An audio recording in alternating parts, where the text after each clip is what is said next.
Okay, welcome everyone. Thanks for joining us this evening for starting your side hustle. We're anticipating a super exciting event. We have handpicked some amazing panelists and some amazing couples to give you their feedback and give you their firsthand story about building businesses and developing other businesses as well, and how to do it.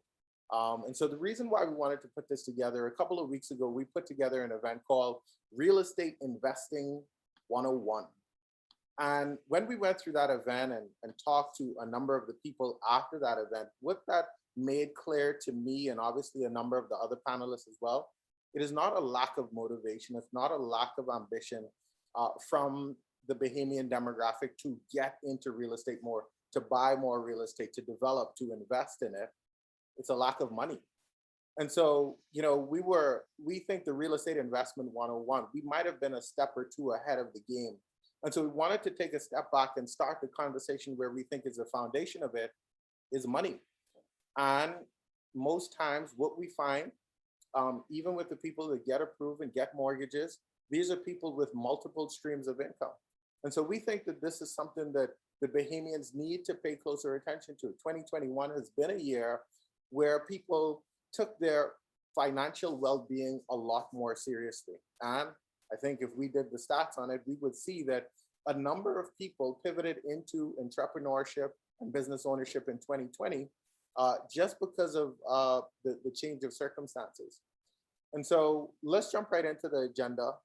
Last time we went considerably over time, and so we're going to work extremely hard to make sure that we stick within our time limit this evening. And so we're going to have a panel discussion this evening. We want it to be very engaging.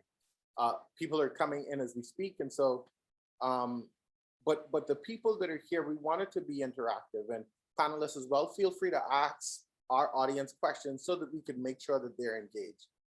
And so if you are near your computer, I want you to get ready to raise your hand because I want to ask you a question so that we understand who our audience is this evening.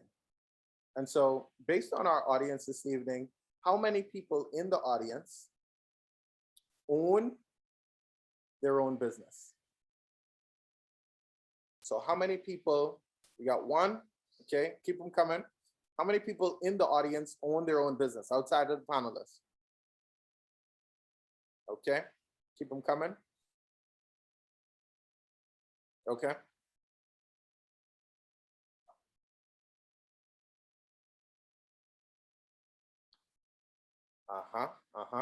Okay, all right. So let's use that as a metric then. We got 3 out of about 20 people that have their own business. Okay, so does that suggest then that the remainder of people are employed? Raise your hand if you are employed somewhere full time.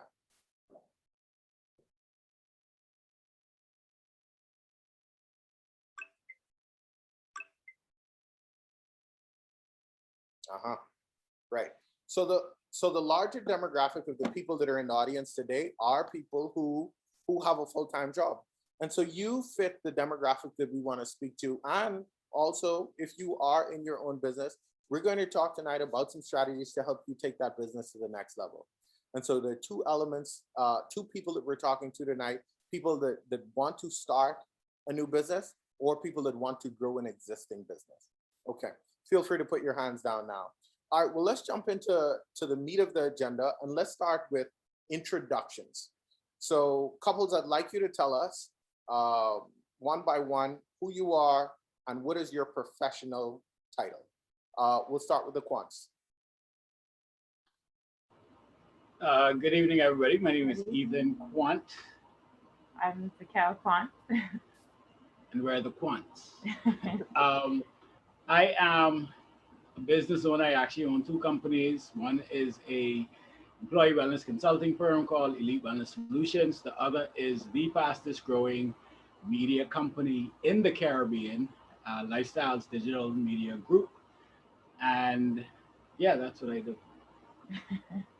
So I am a fitness instructor. I'm the owner of Bowflex Barbie Fitness.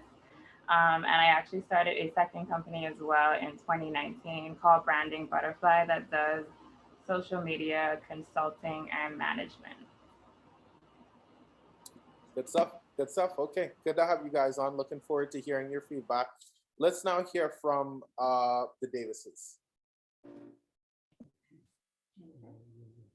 Good night, everyone. Good to be here. My name is Keishell Davis, entrepreneur and corporate consultant, business coach by profession. My company right now is called the Training Authority, and there's several arms under that organization, but the primary name is the Training Authority. Good night, everyone. I'm Glenn Davis. I'm a professor at the University of the Bahamas. I teach business management, human resource management, and marketing, and sometimes part-time employed by the Training Authority. Good to have you both on. Really, really looking. I haven't been able to hear Glenn speak, and very, very impressed. Not only by their relationship, but also by his business acumen. I think it's Dr. Davis now, is it? Yes, that's it. All right, Doc, good to have you on. Okay, let's hear from the Smiths. Good night, everyone. I'm LaShanta Smith. I am the partner in La Marie Smith, a branding boutique where I'm a coach as well as a consultant. And I guess Derek will talk about Pineapple Consultancy, where we share business development, risk, compliance assessments. He's going to talk about that. So back to me. All right. Good evening, everyone. My name is Derek Smith. I am a risk and compliance professional on one side of my brain. On the next side of my brain, I am a creative. So I'm interested in photography, public relations, marketing. We have a company, Pineapple Consultancy, which delivers marketing, public relations, boutique branding, risk, compliance, and human resource solutions. So we are the one-stop shop for consultancy for young and or medium-sized businesses. That's us. Good stuff. Good stuff.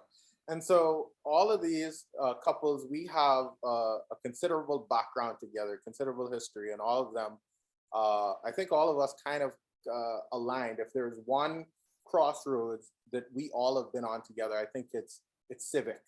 And I think, yeah, all of us have connected through, at one point, an organization called the Organization of Young Professionals. And that's where we all originally connected. I'm working on, I listened to our last meeting, and I was so in awe about how many times I said, and I'm going to try to make a concerted effort to reduce my ums and ahs in this. And so send me a text later or put it in the chat how many times I say or ah in this, because I'm working extremely hard to reduce those.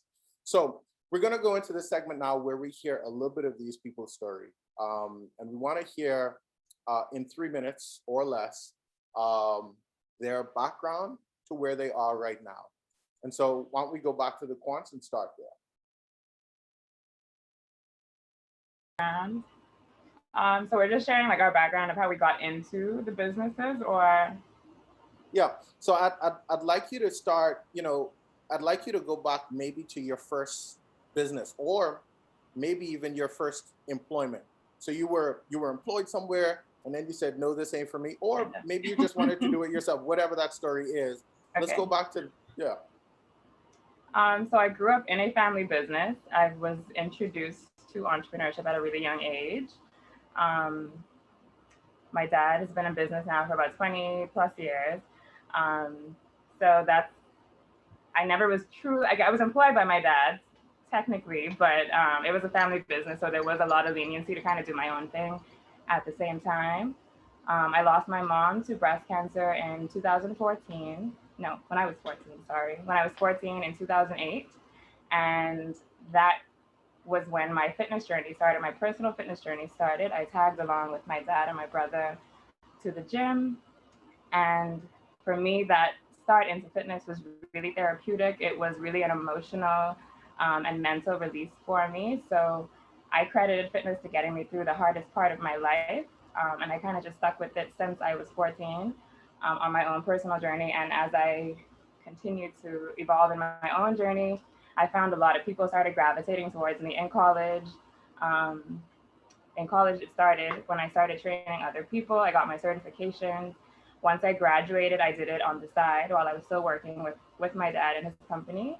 And in 2016, I decided that I wanted to go full-time into fitness. So I officially started full-time in 2017 when I moved to New Providence. Um, he credits himself to being a part of that decision as well. So I went full-time into fitness in 2017. And yeah, now I'm the managing partner at the Balmoral Club's Fitness Center. I have 3 other instructors that work along with me and my brand. I have worked with celebrities in the last few years. I've trained Alicia Keys, recently Cardi B. I have another one pending. Y'all cross your fingers for me. But yeah, I've really just been focusing on expanding the brand. I now also in 2019 added products along to the service aspect of my business, and we're getting ready to launch, I think, the 7th product next month. So yeah, just looking at different avenues now to continue to expand and evolve in the fitness space, tapping into nutrition as well, and a more hands-on online coaching element as well. Awesome. And so for me, well, I started after college, I went into the bank. And so I worked up the banking ladder. And I'll never forget, this would have been 2006. The bank had, we had a liquidity crunch. We needed to raise $40 million regionally. And my branch target at the time was about 500,000. And I brought in $1.4 million in one transaction. And I'll never forget, my reward for that was a $25 meal voucher. And for bringing in 1.4 million. And when I got that voucher, that's when I had what they call the aha moment. And I said I needed to go because I realized that as a broker, I would have earned at least 1% of that transaction, which would have been about 100 and something thousand, right? And so I said, you know what, I need to get out. And I started working towards getting out and starting my own business, which in 2007 I did. I opened up a mortgage brokerage, Progressive Consumer Services. I was 24, didn't know anything about business, but I knew I wanted to run my own company. And so I did that.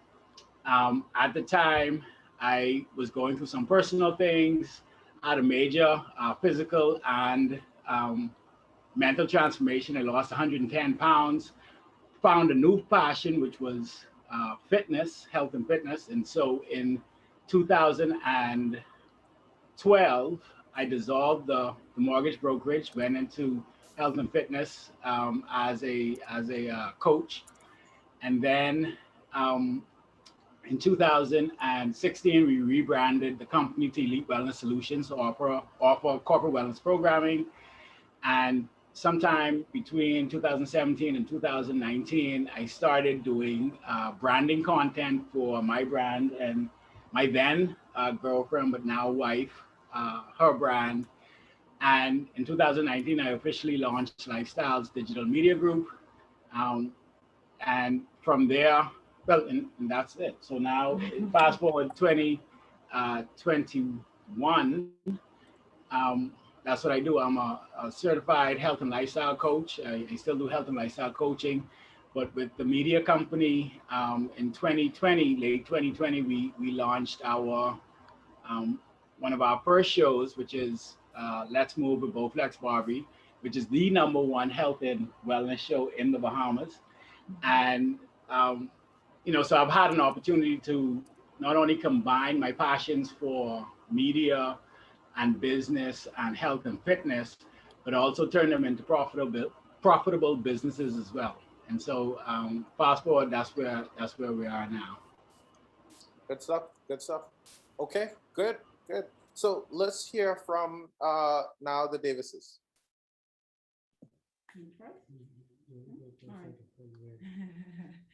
So right now, again, my company, the focus of my attention is the Training Authority, which is an education, consulting, mentorship, business training company. But I really started my entrepreneurship journey And immediately following, well, after, of course, being in JA, so I was always entrepreneurial, but my first job out of high school was the bank.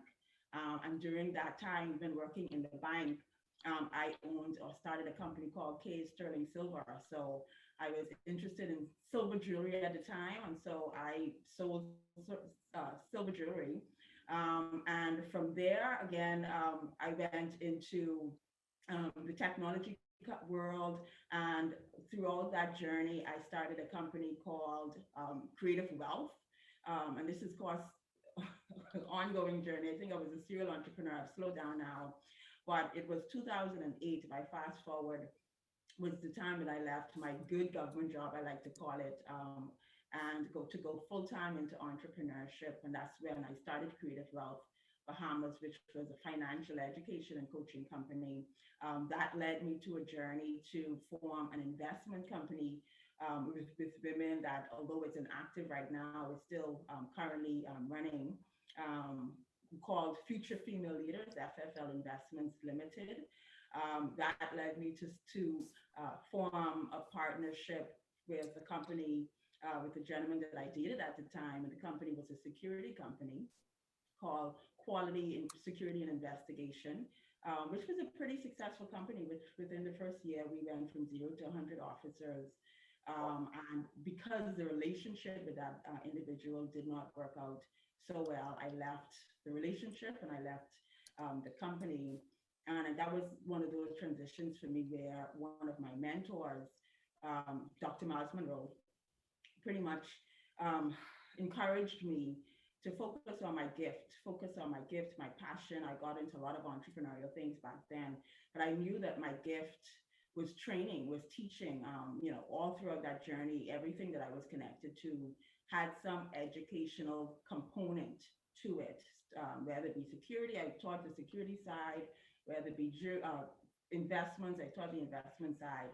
And so after playing with several industries, I decided to start the Training Authority, which is, again, a corporate training, coaching, consulting company. We work with entrepreneurs, startup entrepreneurs, because we also spend a lot of time. My primary business right now under the Training Authority is corporate clients and corporate training. And that's where my focus is right now.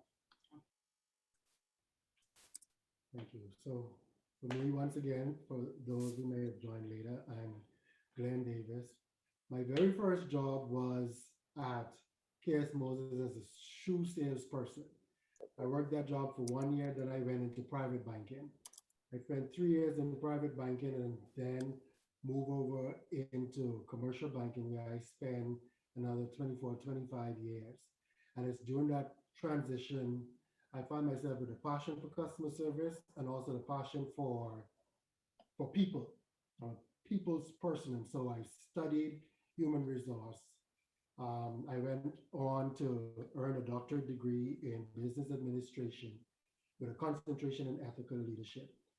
After 27 years in the banking field, I decided I wanted to go into academia. And so I transitioned over to academia, where I am a professor, as I said before, in the School of Business and also chairman of the School of Business. Good stuff. Good stuff. He works for 35 times. And I engage part-time for Training Authority. I hope the pay is good, Glenn. The pay. Because Derek always complains about the pay. The pay is good when I get it. You're a smart man. If I get it. That's funny. Yeah, that is funny. Okay, the Smiths. Okay, so I'm going to answer for both of us. So we started we got together in 2000, late 2005, early 2006. At the time, we were both in college, and Derek was working as, what do you call it? What do you call it? When you were a college student working a co-op, exactly.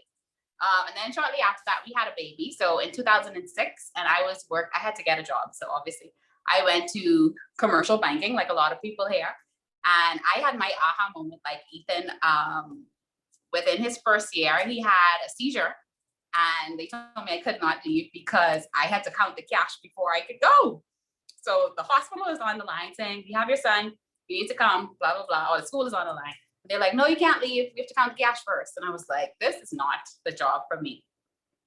So that's when I realized that I had the bug.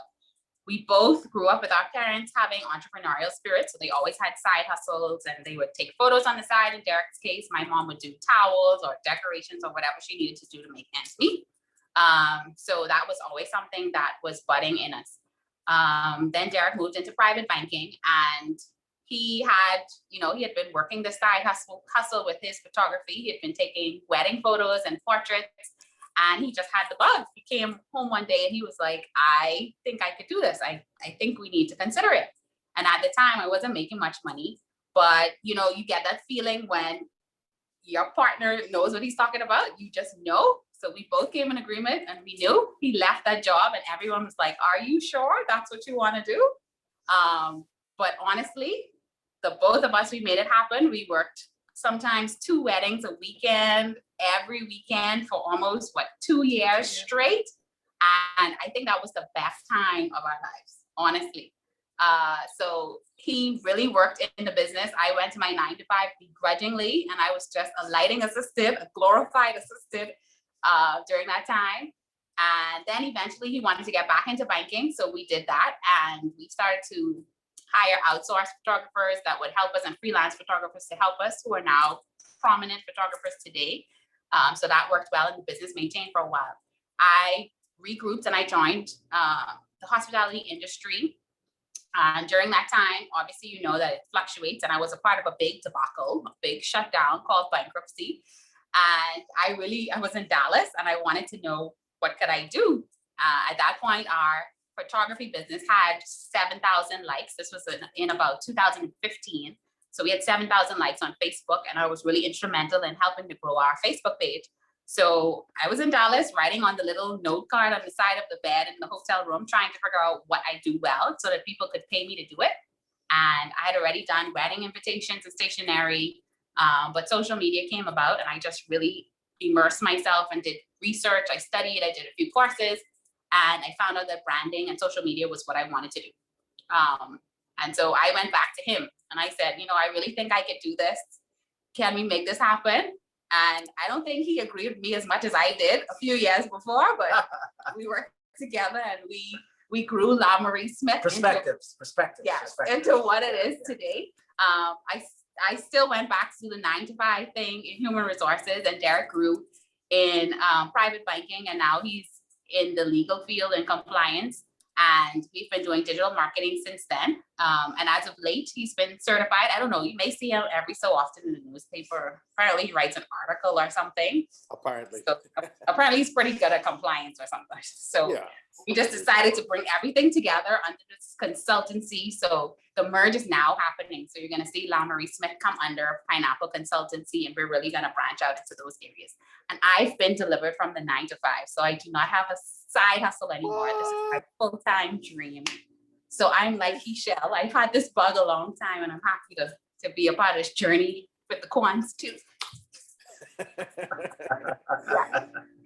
Yeah, so yeah, that's exciting. Okay, so let's talk about failures then, because oftentimes, the discussion that we don't usually have, especially as entrepreneurs, is our failures, and in hindsight, they become a little bit more clear to you. I'll talk about mine first. Maybe about 5 or 6 years ago, real estate. If you know anything about real estate, the sales cycle in real estate is extremely long, and so that means that if today I had a number of showings. Someone wants to make an offer, and if they do and they go to contract, I might not close on that deal until next year. And so we're talking about a year sales cycle on a purchase.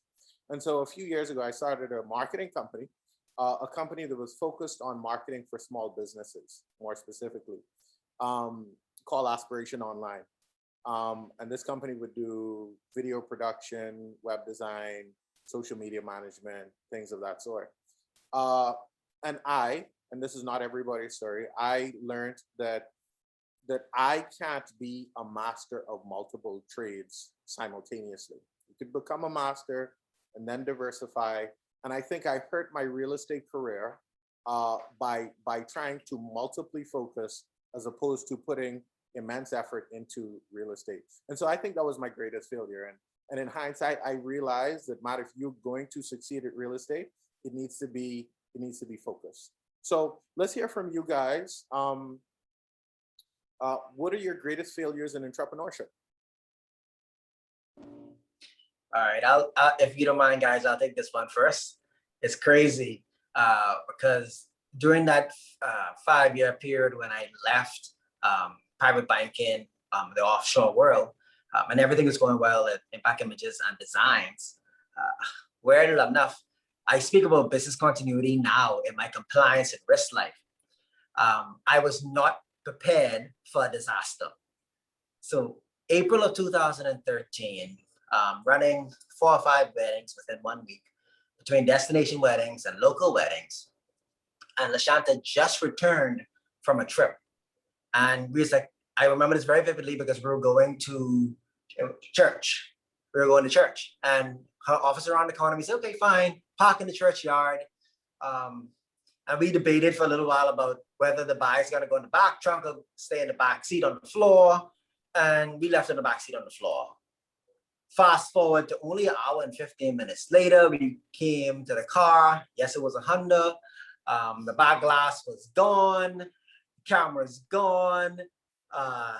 We thought we had redundancies. So, we had 2 sets of Ethan knows about the stuff, 2 SD cards in your camera, you're shooting on both cards, you put them in 2 separate places. Well, they went in the back trunk to the second place and they took the cameras and that was that. So all of a sudden, we were in a situation where we had up to some $17,000, $18,000 in liability because those are person's weddings, those are person's dreams.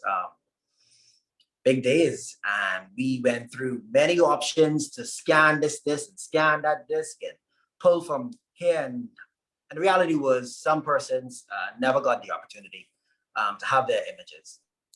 I had to have those hard conversations and LaShanta had to support those conversations with persons, full refunds in all of the cases. However, that was a failure. That was a failure. So when you hear, in particular, me speaking very passionately about business continuity, that's not because that was just read somewhere. That was lived and the disaster occurred. Right. Yeah, powerful. Anybody else? Ethan? All right, I'll jump in. I mean, all right, so I have a slightly different perspective on failure, right? I mean, I like to think that I don't really look at failure in the context that most people look at failure as this major negative. I don't even call it failure. I don't even acknowledge it as a failure. I've had situations where, things haven't gone as I had planned. I've had situations where I've lost monies on investments and you've made mistakes. But I think, I can't remember who it is, but they said there's no such thing as failure, it's only feedback, right? And I really look at it like that because and I've had business ideas that, we launched and nothing happened, but I wouldn't call that a failure because in every one of those situations, I learned something that made me better when I went up to bat the next time. And so I really believe in that notion that there's no such thing as failure, it's only feedback. And even to Derek's point, and now you learn your lesson, right? And that's how you grow as an entrepreneur. So next time you wouldn't buy a Honda. I'm just kidding, but you learn your lessons from the mistakes, and that's why they say mistakes are very expensive because a quality education is expensive, and mistakes are going to cost you. But if you learn from your mistakes and you use them as an opportunity to rectify and go forward with this new knowledge, then it's easier to set up next time. So as far as failure goes, I've had a bunch of ideas and projects that, like I said, didn't go as well as planned, but I learned so much from doing. And I think the biggest thing about failure is that we have a tendency to not do because we have this fear of failure. But if you go in it with the fact that I will not fail, but I will only get feedback. And the feedback could be, you do this thing and this works, or you do this thing and it doesn't work, so you got to do something else. It's all feedback. And so I often struggle with this question when people ask me, what's my failures in business? Because honestly, I only look at it, I don't look at it as a failure. I don't look at it as failures. I look at it as feedback. Good. Keishell, or the Davises, sorry. I fully endorse what Ethan says. I think I look at my business from that perspective as well. From the core definition, yeah, I've had a lot of setbacks. I've had a lot of frustrations, last year being one of them. Had several business launches of my programs. 2 out of the 3 went pretty successfully. The third one, my ego was strong, and I invested a lot more in making that third one scale, and it flopped, right? I took a couple of days to kind of get over my emotions, but after that, I was like, okay, let's do this. There's feedback. What did I learn? Could I do differently?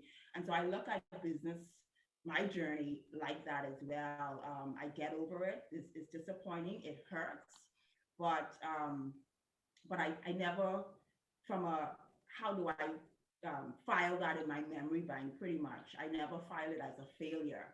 But I always tell a story, if you were to kind of have one of the lessons of the difficult periods in my business, that one of the lessons that I did learn was my first year in business, when I left my good government job, making significantly as a young female mother, a single mother at the time.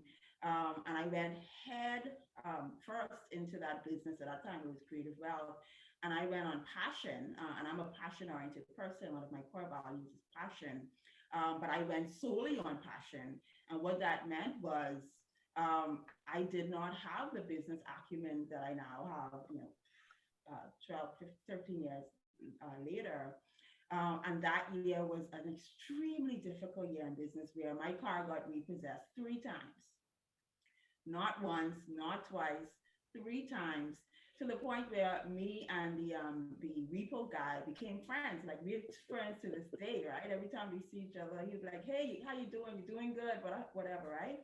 But that was a very defining moment for me, because I had to make some decisions. I had to decide whether this business thing that I always loved, and I knew that I wanted to be an entrepreneur, whether it was really for me, whether I could have gone through that journey, again, being a single mother, not making much money during that first year.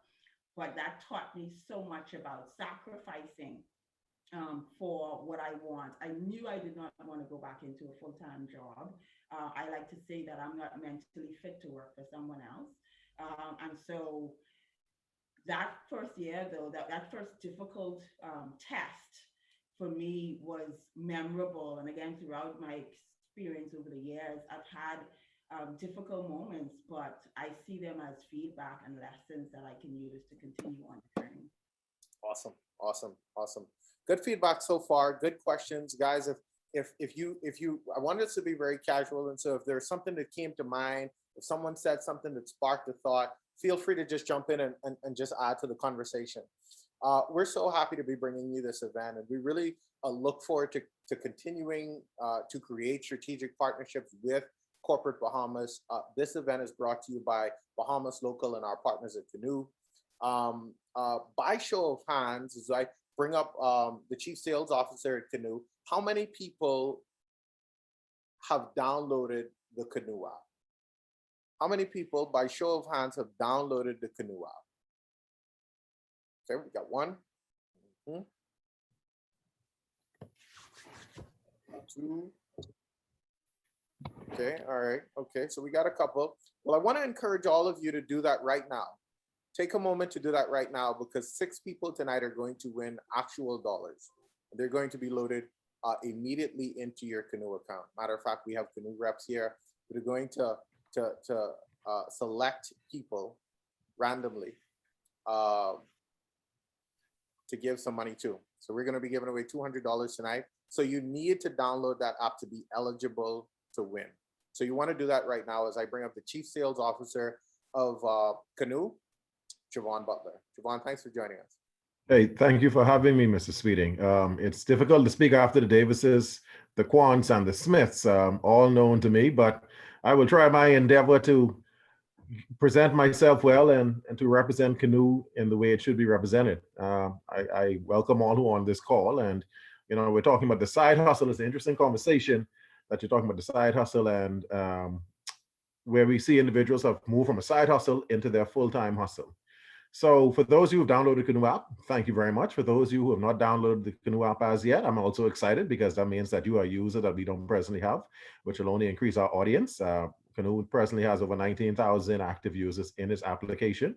We launched in December of 2019, and this is May, so what's that, 16, 17 months? And it's been exciting. We have over 170 merchants and over 19,000 users. Canoe is a Bahamian company. Our legal name is Cardi B Bahamas Limited. And we chose the name Canoe because it's a derivative of Jump Canoe. I see Cara Fusion on this call, and Cara Fusion would have done some work with Canoe at the end of last year where there's actually a Canoe song. All right, so we're excited about that. But we continue to look to grow. The beautiful thing about our application is that it really encompasses small and medium-sized businesses, and we act as that platform for all of those small and medium-sized businesses who presently do not have the opportunity to create their own e-commerce marketplaces, to sell products through an app or online to their various consumers. We've created our platform for you. So signing up with Canoe, anyone who has the Canoe application would have received their Coin of the Realm coupon over the weekend. They would have received a Jewels by the Sea coupon, 15% off, putting a plug in for those two merchants, tying into the weekend festivities, which we know is tomorrow. Both sales will last until I think Jewels by the Sea lasts until the end of the month, and then Coin of the Realm is lasting until the 6th of June. But as easy as that was, everyone on this call, you're looking at, how do I grow my business? How do I grow my footprint? How do I reach more consumers? Well, I'm sitting on 19,000 plus users. So why aren't you signed up with Canoe so you can directly market and monetize those 19,000 plus users? And those are a combination, majority Bahamian users, as well as some international clients. We found that there are businesses that are user application, professional services, where the international clients pay them through the app. We found that there are businesses that have a niche market in the States, in Canada, in Europe, and people are using the application to make payments to those individuals, and the products are then shipped to them. We are huge on gifting. As you would have seen, we have taken the traditional brick and mortar gift card stand that you find inside of Walmart, find at Walgreens whenever you travel, and we've put it in a digital form. So all businesses have the opportunity to sell their gift cards through the Canoe application. Presently, over 40 merchants are doing that. We've partnered with various fitness centers. Right now, we're partnering with Evolve, and Evolve is doing a huge fitness challenge.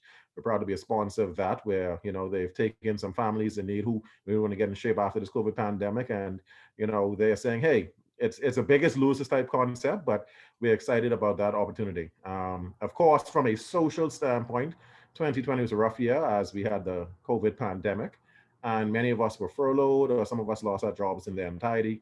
And Canoe was fortunate enough to be in a position to assist the Department of Social Services, as well as several of the NGOs such as Hands for Hunger, the Bahamas Red Cross, the Grand Bahama Feeding Network, in issuing digital food gift cards so that individuals would be able to receive a gift card that carried a monetary value and walk into a food store and make a purchase and feed their families.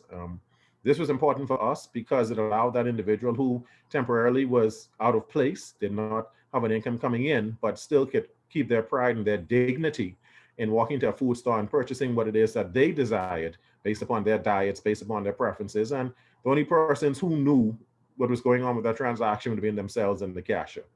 As we come out of this pandemic, when we think of our clients, and not just but all of us as business owners, we have to think about what our clients have been through, what challenges they experienced, what changes they've made, and how can we better assist them and empowering them going forward.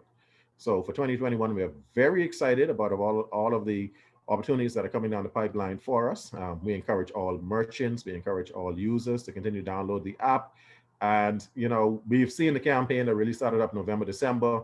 With everyone on this phone call, I would say that we now have to realize in 2020, the world stopped and borders closed. And at some point in time, we have to believe in our product and ourselves. I can speak to Derek, a fellow parishioner. He and his wife know Derek very well. You know, I've seen Derek with his hustle in photography for years. You know, he's a compliance officer, but he's always done that. That is his passion, his vision. And I feel that he can take shoots at any event in Life Key, Albany, right up to Las Vegas, right up to New York. You know, we have to have that mindset.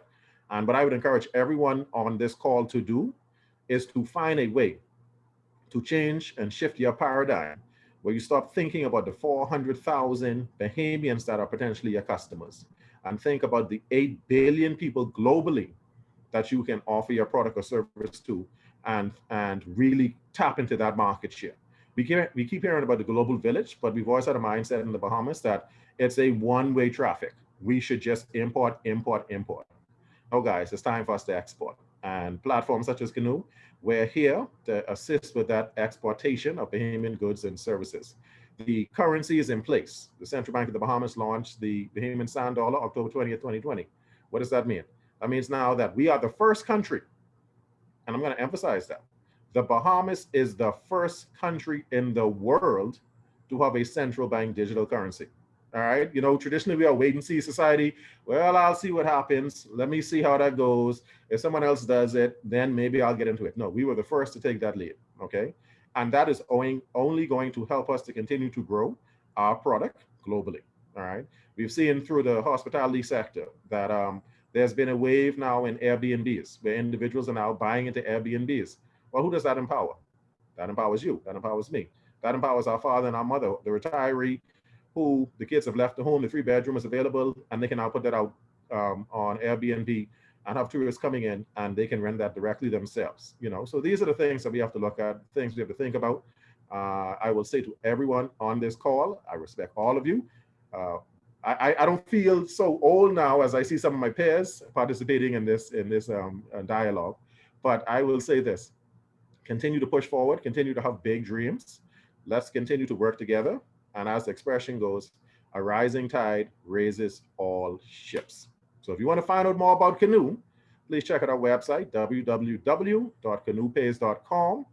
And during my 5-7 minute spiel just now, those who had not downloaded the app in the past, I hope you have already downloaded the app. Okay. So guys, have a wonderful evening. I'm sorry, but I have a hard stop. I'm actually out of country, but I jumped on this call. I couldn't miss the offer from Mr. Sweeting, but we do have representatives on the call. So any questions you want to ask, they can answer in the chat forum. And everyone have a wonderful evening. To all of the wonderful mothers on this call, happy Mother's Day. Yep. Thank you so much, Javon. Really appreciate you having on, and safe travels. You know, I first stumbled on Canoe. So I've been very intrigued about this industry or this budding industry. And obviously there are a number of companies like this. I think, you know, when you really dive into it, you really see how far ahead of the curve Canoe Pays really is. Canoe really is. And I got a push notification from the Kohl's Beauty Supply. And when I saw that, I was like, hold on now. You're trying to tell me as a member of the Canoe Merchant Program that I could send a push notification to 19,000 people one time? I said, sign me up. And that is why I really want to create a strategic partner with them. And I think anyone that's in a small business, anyone that's in business, should be really paying attention to the digitization of how we pay, this is going to become big. And so early adopters really have an opportunity to be at the cusp here. So that when it comes on board, when the Solomons and all of major corporate Bahamas come on, you're already in the fold. And so if you have not done that as yet, we're going to select our first winner in the next few minutes. And so get that downloaded. That's the first step. All right. Ethan has an issue with the word side hustle. Ethan don't like the word. Ethan, why don't you tell us why? Yeah, man, I'm glad you gave me an opportunity to speak to that. I actually, both Keishell and I hate the term side hustle. Simply because when you look at, well, I don't hate the term side hustle. I hate it. I don't have a side hustle. I don't know. Okay, go ahead. Finish. See, my thing with side, right? When you look at your main, when you look at your plate, right, for your dinner, you have the main dishes and then you have the side dishes. They aren't as good as the main. They're there to complement. They just, of the show. you know, some fellas have a side piece. I don't have one because I only have one wife and I love her very much. I love you. But side, I think when we go into something with this whole notion of side hustle, that automatically diminishes what it is that we do, because it means that it makes it less than already. Less than the main. And so my thing is that regardless, and mind you, I have had full-time jobs and I have operated a business, but I have always referred to myself as a business owner, not even a part-time entrepreneur, a part-time business owner. When you're in business, you're in business. And I think that the notion of side hustle automatically puts you in a frame of mind that, okay, this isn't as important as the next thing. But regardless of whether or not you're a full-time employee and you have a business, you're still a business owner. And really, I think that if we approach it from that perspective and we say, you know what, this is my side hustle, this is my business, we will treat it accordingly. We won't treat it like a little side tuck shop. And so it won't be so easy to discard and let go. And we can put the necessary energies, efforts, and resources to make it grow.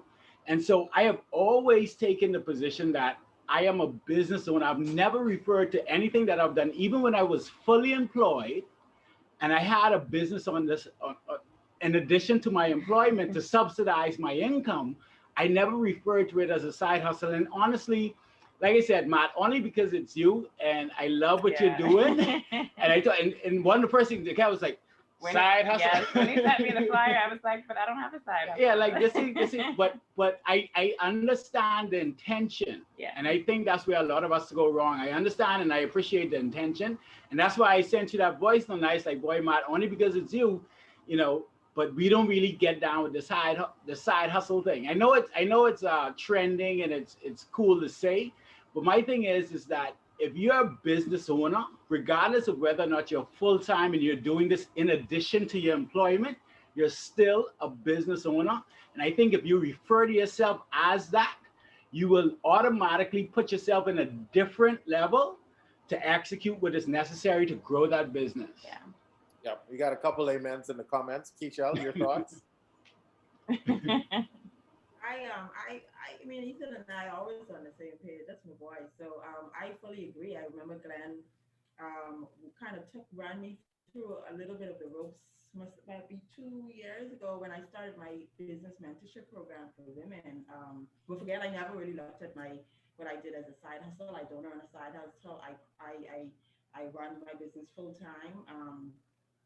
But I remember when I was recruiting women, even now, I still recruit women for this program, but at the very beginning, when I was looking for women to become founders of this program, and I was very specific about the type of female entrepreneur that I wanted in that program. And it was very clear after doing several interviews that I did not want people in the program who looked at their business as just a side hustle. Now, that term wasn't used. But even though there are women in my program who are running a business and have who work full time and running a business on the side, it was a mentality for me. There are persons who look at side hustle and see it as, okay, it's going to be my forever side hustle, and I'm going to stick with a secure quote unquote job, and then just have the business, you know, on the side, like he said, like a side piece or a side dish. And that's not the mentality that I was ever attracted to. If you're not prepared, in my opinion, even if you're running a business part-time right now, if you don't have that vision to see that business becoming your full-time focus or your full-time revenue generator, then I don't have a problem. But, you know, for me, I love to work with people who go all in. Yep, I got you. Glenn, any thoughts there? No, that's why I agree with Ethan. If you're going to be doing it, either you're working full time and you have a business, or you have a business and you also working. I don't believe in the side hustle thing because then it minimizes the effort and the energy. And I even see some of it from the people who you work with, the ones that are still working full time and have it as a side hustle. Don't put all the energy and the effort in the work that you provide to give them to you. And So I run them through the agree. ropes. Yeah, I run them through the ropes, and yes, it's a mindset shift. And I think for some people it's just a word, but I do believe, I think it was Ms. Griffin in the chat, words have power, and I call them true entrepreneurs. The true entrepreneurs are the people who know what it is to have to live off their business salary. Not people who got and I ain't knocking them, but people who have a secure salary coming in from a job, and then just the business revenue is great. I know what it is to have to have. If I don't get this money from my business, I don't eat. Now, of course, I think I have a husband. He like to say, I have a rich husband, so I still eat, but you know what I mean. And not only that, we also don't want to send the message is everybody is not called to be an entrepreneur. Like me, I know I'm not called to be an entrepreneur. I teach it, I advise, I support, I counsel, I do all that to business people because I've helped people start business from scratch. But I don't want to have the burden of bearing the risk and all that stuff. And so I'm okay with having a full-time job. And so some people may have to know that they should be okay having a full-time job if they're not called to be an entrepreneur, because it requires a lot of dedication, sacrifice, risk-taking. Sometimes you don't know if you're going to get paid and how the bills are going to be paid. If you're not prepared for that, then you just don't need to, put your full energy into it. You have to be prepared that even sometimes there's going to be an ebb and flow. So I'm satisfied with my full-time job, and I'll work part-time for the training authority. Yeah, I think that's a powerful message right there. And that's something that we don't often talk about. That's not everybody's mission. That's not everybody's story to pursue entrepreneurship. Sometimes you have to understand that if it's not for me, then maybe I need to be a number two. I need to be a number three. They could do very well financially and still achieve the long-term goal of success. And I think another discussion that's not had very often is that we, generally speaking, define success as from a world standpoint, as opposed to an individual standpoint. And so and maybe I'll just ask the audience this right now, Quants, how do you define success?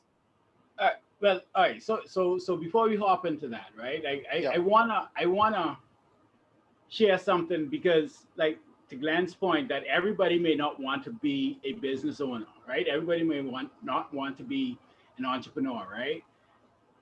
And that is so true. But I think that everybody wants to be the best version of themselves, right? And so even when I was employed, I tried and I operated from a standpoint that I will be the best that I can be given where I'm at, right? And so I worked to be the best employee. And there was just this nagging thing in me where I said, you know what? I can come in early, I can stay late, regardless of whether I'm working for them or myself, because this is just the person that I am. And so I think entrepreneurship is just a different lane altogether. It isn't us or them. It's just that I feel that like Keishell said, I'm just mentally unfit to work for anybody else. I'm going to take the bets on myself, right? But that isn't for everybody. You still should want to be, regardless of whether or not you're working for somebody else as an employee, you still should want to be the best at whatever it is that you're doing. And so as an entrepreneur, I work to be the best entrepreneur that I can be. As an employee, I work to be the best employee that I can be, right? And so I think that's something, but that comes with self-awareness as far as entrepreneurship or employment. You have to know yourself. And once you become self-aware, you can then say, okay, well, you know what? I know that I am best, not necessarily owning the boat, but I can captain the hell out of that shit. I can captain that boat, right? And so I think everything starts with self-awareness. If you become self-aware, you know where you are best being played, or the best position for you to play, and then you play that position to the best of your ability, whether that's being an employee or being an entrepreneur, right? And so that I just wanted to kind of chime in and on piggyback off of what Glenn said with that regard. Now, as far as success is relative. Like, I mean, I think as an individual, success for me is being able to do what I want to do on my terms and still be able to afford the quality of life that I want for myself and my family. For me, that's a broad definition of success, however that looks. But you know, so it isn't necessarily a dollar value or attaining. I know what I want. I know what my wife wants. My wife wants a lot. I also want a lot.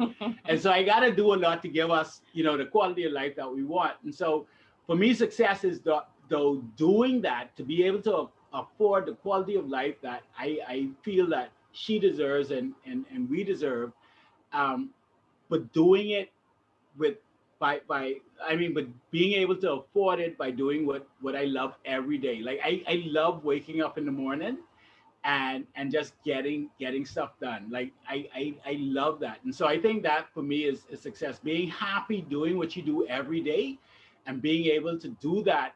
And that allows you to afford the quality of life that you truly desire. Yeah, yeah.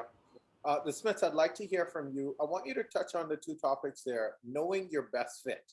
How does someone find that? How does someone find their best fit? And then let's hear your definition to success. Whichever of you could take that. I think knowing your best fit, you see my boss has arrived. I think knowing your best fit is something we talked about on the call. Someone said self-awareness. It has to do a lot with that. I personally have no issue with side hustle. I believe in rendering to Caesar what's for Caesar. So if I am an employee and I know that this is the amount of money that I make, there's no room for growth at this time, and I need to make an additional $500, there's no issue with that. This is real life. That's real life for sure. Right? Yeah. So I believe in that. So I believe in that. So I think there's nothing wrong with side hustle. Once you make that commitment though, once you're aware with yourself, because it does require discipline, and it's much more than motivation. I think people confuse the two. Motivation is you feel happy and energized and enthused to get it done. Discipline means you know you need to get that thing done. You need to get up and make it happen. So there's a big difference. And if you're not disciplined, this is a hard road. Entrepreneurship is not an easy road to make. And you have to kind of grab yourself up by the bootstraps and make it happen, because some days you won't eat, some days you eat what you kill. So you have to know exactly what your fit is. Keishell said it as well. She talked about starting because she was passionate about something. If I told you the amount of passion projects that I've had, and I think that there's beauty and balance, because Derek will quickly tell me, listen, I love this idea, but this thing will make you no money. So you know them juice them children like to drink, you need to buy them. So passion will not pay the bills. So you have to have someone or have the right mindset or someone in your corner to tell you, like, listen, I love it, but it has to make sense. The dollars need to make sense. So you have to be self-aware. You have to be disciplined over motivated. And you need to have someone reasonable in your corner in case you're not the reasonable one, because at some point you're going to be a little crazy too, because you're going to drink your own Kool-Aid. That's what I think about fit. And there's nothing wrong with side hustle, I think, if that is just a little top up to what you're doing. Something else, the second question you asked was, remind me, Matt, success. I think for us, success is flexibility, freedom. I mean, my kids have been in online school for the last 2 weeks. They've been driving me crazy, but I have missed, every little detail, every tooth falling out, being able to go to a PDA meeting, picking up the phone when my phone rings. So holding one phone is freedom to me. I think that is success to us. We want the financial freedom to provide. We have, some may say, a pile of children. I mean, to each their own. But, being able to afford those kids as an entrepreneur, that's success to us. And giving them something that they can be a part of. So this summer, our kids are going to launch their own business. So in a few weeks, that is success to us. We're excited about that. That's good stuff. That's good stuff. Derek, anything to add? This two shall become one. So whatever this next is. None. I love it. Wonderful. I love it. Trinio and Cara Fusion, I see you guys have had your hand up, and I know I asked questions before. I'm wondering if you have a question or your hand is still up. If you have a question, feel free to ask it now. Okay. Cara Fusion hand went down. Trinio, do you have a question? Okay. Oh, go ahead. Hi, good night, everyone. Trying to open the hair. For the panelists, it was really to one of Matt's first question regarding the starting point.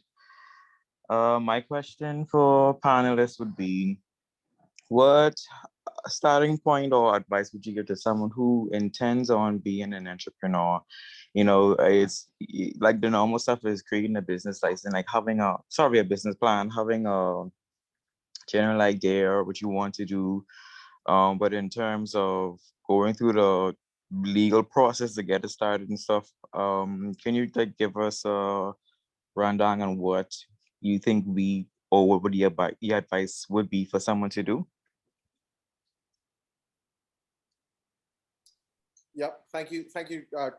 I think it's pronounced Trano. Is that how it's pronounced? Yes, sir. Yeah. Okay. Good to have you on. Thanks for your question. Panelists, feel free to jump in. Yeah, I think with that, it all depends on, you know, the industry and the type of business that you're going to do. I mean, you want to make sure that you're doing and you're operating business in compliance. I'm sure Derek would agree with that. And so you want to make sure that you're running a legal operation. You want to make sure that you have your business license.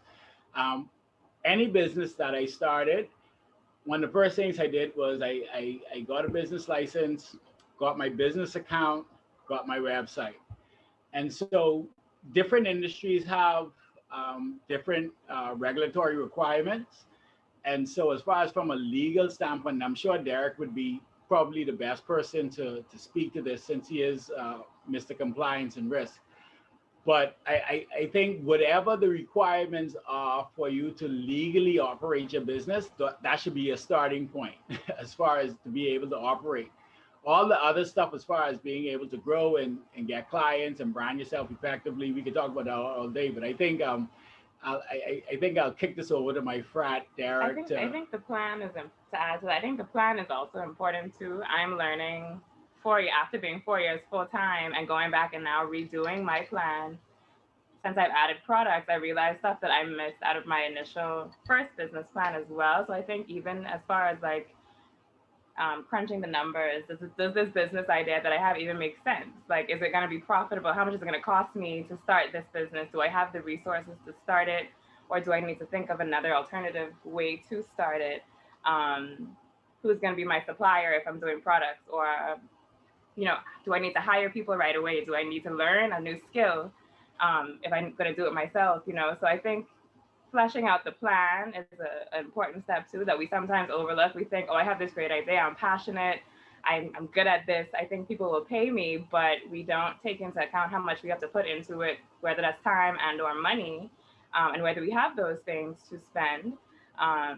So I think that's an important step that I'm personally realizing literally after 4 years that I needed to sit down and take more time to do this in the beginning, because I think I would have saved myself a lot of headache if I had done that. So I would definitely recommend, whether that's, you know, doing your own research on how to structure your own business plan or finding a professional. I know the SBDC has people that they're supposedly now certifying to actually help you develop a business plan. I know there's people that also charge a service fee for that.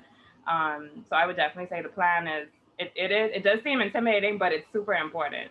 And all right, so here's something, right? This is where, as business people, my wife and I kind of not split hairs, but I am if I think it can work, I'm going to jump to execution. Yeah.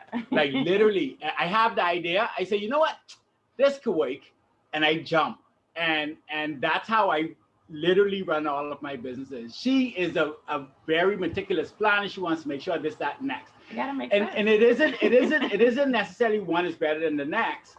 But here's the thing though, funny story. So she has two companies. I have two companies. We recently launched another company earlier this year, right? And this would be the first project that we are doing together. Before we went into it, I said, now, hey, now I know how you do business because I support her in her business, but sometimes I'm like, and I'm sure I'm Derek and Keishell and Glenn, you guys could agree. Like sometimes when your partner's doing something, because you know business, you tend to push a bit more, but you're like, all right, this is their thing. I'm going to let them do it. And I'm just going to stand back and support, but you want to jump in, right? And so I told her, I said, listen, now, are we going to do this thing together as partners, or is this something that I'm going to support you in? Because how I operate my businesses is completely different from how you operate your business. However, so she said, we could do partners. And this new hybrid situation is new, but it's good. But it just goes to show that there's you have to find what works best for you. The personality that I have, literally, I have an idea. And once I think that this thing can work, I jump to execution. I plan a bit. But I think it's like LaShanta said, you sometimes need that person to pull you back from your passion cloud and be like, you know what, Ethan, this is a great idea, but no, but let's look at the numbers. Like I say, I think about it and I say, you know what, I do that quick maths. I do that quick maths, right? And if it line up, I say, boy, I think this could work. I jump. And my thing is, I approach a business plan like a living document. Literally, that's how I refer to it. Because the reality is that you can't plan in entrepreneurship. You can't plan for everything. Nobody planned for the world shutting down this time last year. Like that was not a plan. And so I think as an entrepreneur, you have boy, Ethan, boy, we can disagree with each other there. Yeah. This one hot. Let's go. I ready to get educated, brother. Let's go. Go ahead, Derek. Let me. I think it all ties. Go, Keishell. Go, Keishell. It all ties to, I believe, before you do anything, you should start with a mentor. Find someone who's been there and done that, right? Because there's merit to planning. There's also merit to just not thinking through, just getting started. Because again, we talked about failure and what failure actually means is feedback, right? Especially in business. Ethan and I go way, way, way back, right? And so Ethan and I are very similar in the nature we do business. I have an idea, bam. But I think it also comes back to experience, right? We could do quick math in our head. We could kind of do a lot of that stuff because we've been in business a long time. When you think of someone who's perhaps starting with business who don't have experience, the legal side is important, the plan is important, but I really don't want to discount sitting down and talking to someone who has experience in business to take you through all of the possibilities before you go. And again, it may be a full plan. It may be just having a conversation with someone who could just play with strategy with you. But it's knowing who you are. I think in research, there are up to 8 types of entrepreneurs. And we have to also come back to that big A, that awareness. We need to have an awareness to say what type of entrepreneur we are. And then follow that path to success, because someone will say have a plan. That's a correct answer. Someone else would say, hey, just jump and build your wings on the way down. You can get the wings before you hit the bottom, right? And that's the right answer as well. It's knowing what works for you in your business, having that level of awareness before at the beginning as much as possible. I'll jump in before Derek come in and take it home. I kind of have the same perspective as Zakel. So Ethan and Keishell have that same mentality. Zakel and I, we need to plan it. We need to put some stuff into place. We need to be able to think and see if this is going to make sense. And so I get the point about having the experience and all that stuff. When you go to a bank and a financial institution, your experience is not going to mean anything to me. I've been in banking for 27 years, and once that business person, and a lot of times business people don't get loan because they never had a plan, they don't have structure. And so when you come in with the lofty ideas in your head, you either come in with the money, the thousands of dollars that you make, but there's no structure, no plan, none of the stuff in place. And so it doesn't impress the person who's gonna give you the financing. And so the plan is very important, especially for people who start another business. You want to do a feasibility study. You know, are people interested in this product? What are they willing to pay for this? So for new people getting into it, I wouldn't say just go and dive out. I'd say do the plan, think it through. Even if you have to get a professional to help you, at least you have some structure, and then you build on the structure. So Derek, take it home. The pressure toll. I just want to say the pressure toll. It's weird. There's so much different things that popped to my mind as all of the couples spoke. One is that there are some circumstances that we have where Lashanta is the Kel and then Lashanta is Ethan. And then we don't know which day it can be, who could be which one. And she said fact about balance. Balance, right? I'm sorry. She gets excited when she hears that. But that's the first thing. The second thing is I have to disagree about planning for a pandemic. Okay, I'm a risk professional, and I just would like to say unequivocally that the big banks that fared well and are faring well and are speaking of, and insurance companies that are speaking of profits over profits. So if you look at even the Guardian, the Tribune this week, you had 2 listed business companies saying, "Hey guys, yeah, the whole country shut down, but we have each one of them had more than 10% net profit increase year over year during the pandemic." Why? The regulations required that they had to have business continuity plans. They have to. It's not even a but if I.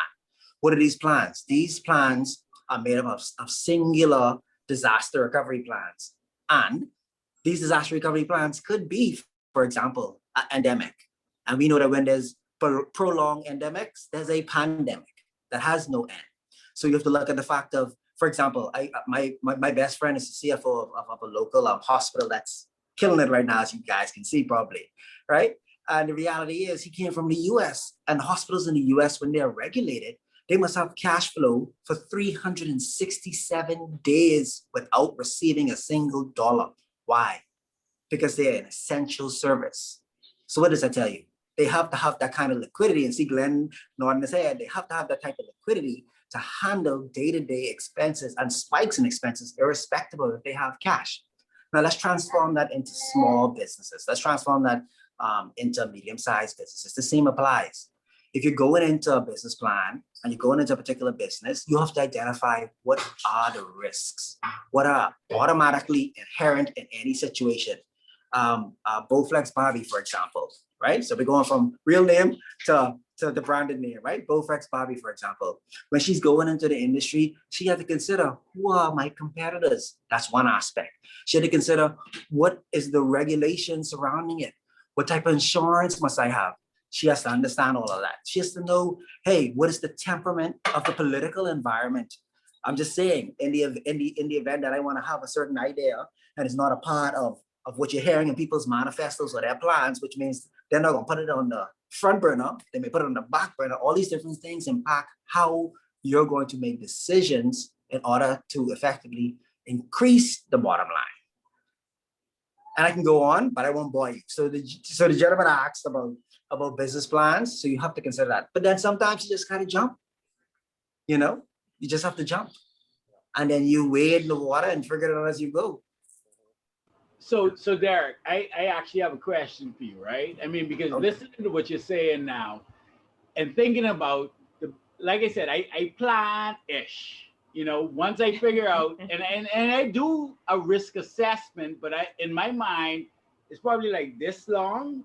And then your suggested risk assessment is like this long, right? Because I figure out, because my thing is that I think of a worst case scenario. What's the worst thing that could happen if I do this thing and I fail? And it doesn't work out. And I say, if I can handle as an individual the worst thing that could happen, like even like literally we launched the project at the beginning of April. Yeah. And I said, you know, worst case scenario, we literally have the resources to cover the entire contract. So let's do the contract. Yeah. right? Like that was my literal example. The main reason I wanted to partner was because I didn't have to take the whole risk myself. Right, but my thing is, so and I said, listen, man, listen, push come to shove, we could cover this, right? But literally, that's how I operate, even with no resources. I say, what is the worst thing that could happen? If the worst thing that could happen is I lose a couple $100, I lose some time, or this, that, and next, I can take that. I can jump in, right? So I do a risk Ethan, assessment. you're telling me that you're doing an assessment, Ethan. Yeah. You're So understanding what's inherent in your financial scenario. You're looking at your long-term goals, and you're saying, whatever's residual, am I willing to accept that risk? But my question is now, as somebody starting out who may not have all of the resources, right? You talked about, major hospitals having a year's worth of revenue and liquidity to cover if they don't receive something. In most instances, small businesses, they're trying to get something to start something. Okay. And so my question to you now, as somebody who is a risk professional, what is that sweet spot where, like, how do I determine when is the right time to jump in if I'm considering jumping in? And I mean, because the risk can always be there. So my question is, as a risk professional, when is the right time for me to jump in? If I'm just starting and I'm struggling trying to start. And so when is the right time, or how should I balance risk versus reward versus where I'm at to make that step to jump in as a risk professional, Derek? I appreciate that question. I'd like to say that day to day, I hang with a lot of lawyers. So this should in no way be considered advice. And if you would need professional advice, we have contracts. To let everybody laugh, we have contracts that we can enter into for that type of advice. But generally speaking, for the small business, what is the sweet spot of risk versus reward? If you're starting, hey, let me show you something. We started a scenario with nothing. Okay, we started a scenario. We have many different companies, and Chantal alluded to some of them, and some of those started with nothing, and we had nothing to lose. So this is what we considered. Okay, we considered what are some of the resources that weren't financial, but were either professional in nature, were either in kind in nature, that could have assisted us. Okay, and that would have decreased the risk a little bit. Okay, we also looked at what were some strong strengths that we have that is value added, okay, that other persons may not have. So I mean, now that I'm doing my master's, I can tell you it's a VREO, right? But back in the day, you didn't know what that was. But let's look at simple things. What value do you add? V, okay? What's rare about what you're giving in a particular scenario, okay? Can it be easily imitated? Okay, and what are my obstacles? You ask yourself those questions. And when you're asking yourself those questions, you look at all the different dynamics. If those dynamics are saying to me, hey, I don't have nothing, I have something valuable, okay? It ain't rare. It can be easily imitated. You have to accept sometimes that you may have obstacles, which means that may definitely impact your ability to make real money. I don't mean hustle to break even and then make $1 extra and still gotta ask mommy for money or daddy for money. All right? Or still gotta be the cutter. You understand what I'm saying? You can't say that, okay, this is the balance that we have in our marriage. You can't really say that. You know what I mean? But that's how I speak, and everybody knows, this is me being real. So Ethan, I hope I'm answering your question. If you can't find a competitive advantage in what you offer, you may have to shift or you may have to abandon. Yeah, okay? No, I agree. And I think, Derek, that's business in general, right? And well, we're talking business, right? We're talking business. Yeah, so my analysis may be shorter, but I go through those motions, right? But I mean, as far as... But you don't plan. No, I plan. You plan-ish. I plan-ish. But to that point, what you said as far as people starting out, I think this is important for people to start out, who are starting out, right? There isn't you have to find your own recipe, man. I mean, if we're all trying to get to 10, and 10 is to have a successful business, there are so many different ways to get to 10. You could do 5 plus 5. You could do 12, take away 2. You could do 9 plus 1. You could do 8 plus 2. Like, there's so many ways to get to 10. You need to find your way, right? But with that being said, it still has to have all of those right components. You still have to figure out what the risk is. You still have to do that analysis. You still have to figure out what you're good at. You still have to have passion, because passion is still very important, but you still have to be able to make it profitable.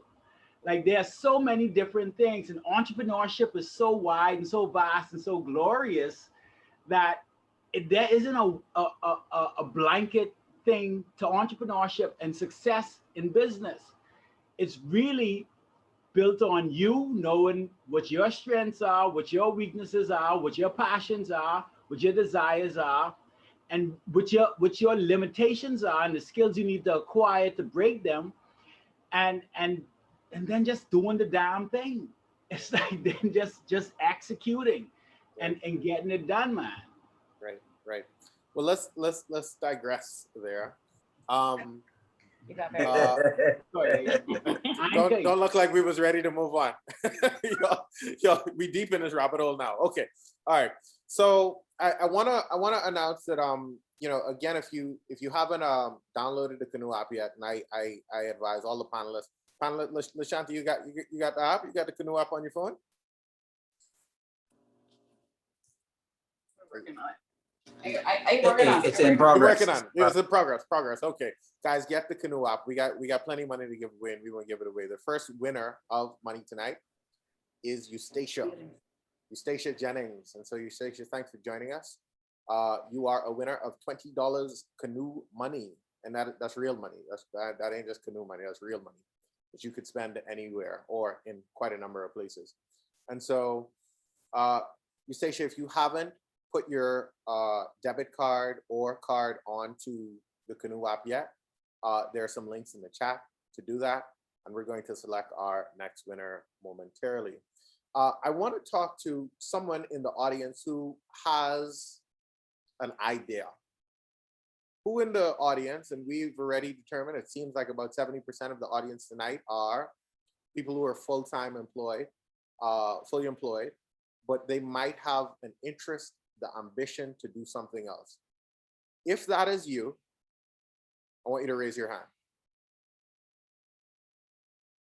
So CarFusion has an idea. Who else has an idea? Who else is thinking about something and would be okay sharing some thoughts about that, answering some questions about that? So let's roll. A couple hands gone now, and I asked them follow-up questions. Okay, all right.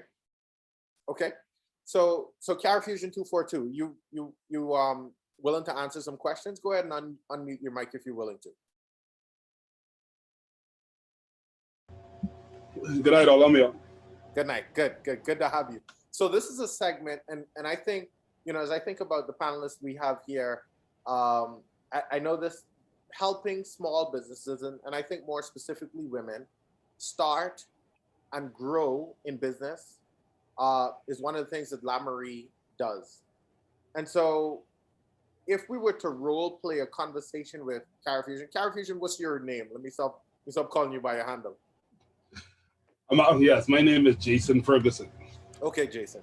So Jason, Lashanta, if you were speaking to Jason, where would you start this conversation? And how would that conversation go? So let's get into a role play kind of environment here, and let's see how this would work. And again, we want to do this because the questions and the conversation that Lashanta is going to have with Jason is the kind of questions you need to be answering as well, or the thoughts you should be having. Lashanta, the floor is yours. Yikes. Thanks, man. With the baby in your hand. At least you fall asleep. Thank you. I thought it was Mother's Day. I thought I got it. So Jason, can you tell us a little bit more about your business, please? So business is I do creative media, sound, stage, lighting, studio production, do a bit of video production.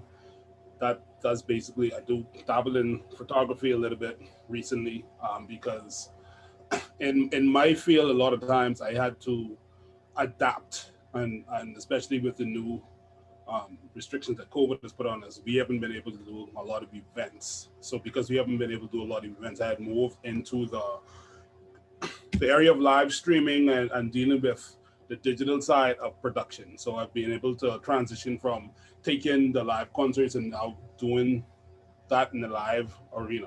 So that's basically what my business is. Okay, so I'm going to also solicit the assistance of my fellow panelists because you can see Lily is getting up. But I'm going to ask you, if you had to describe it in one sentence, what is it that you do? I am a creative media specialist. Okay, so usually when we develop this line, creative media specialist, we need to make sure that it's clear enough for someone to understand exactly what we do within that context immediately, right? So like for example, I do digital media marketing. Not a lot of people know what that is. So I usually have to follow it up with, I assist with social media, websites, app development and implementation. And I help small business entrepreneurs with that. So you need to get really clear on exactly who you help, what you do, and the results that you give them. So those are three things that I need you to focus on. And whenever you describe what you do, you need to be able to speak directly to who you help. So I can tell you 90% of my audience, maybe a little less, 80% of who I help are female entrepreneurs running a small business between the first 1 to 3 years of business.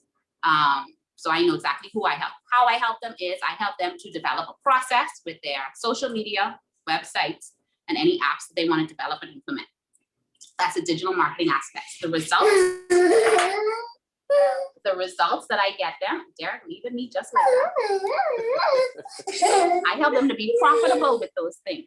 So that's clearly what I do. So that's your first assignment that I need you to work on tonight, okay?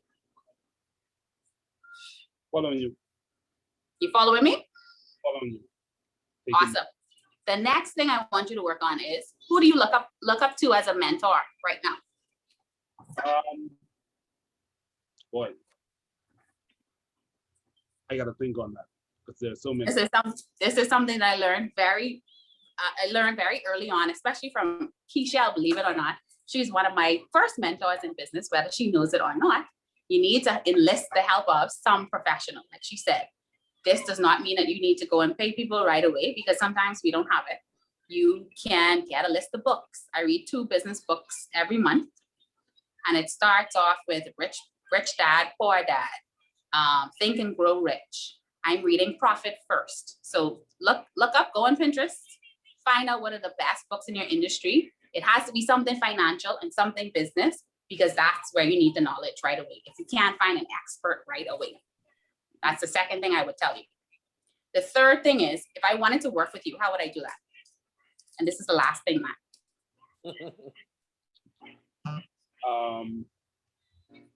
What you were asking?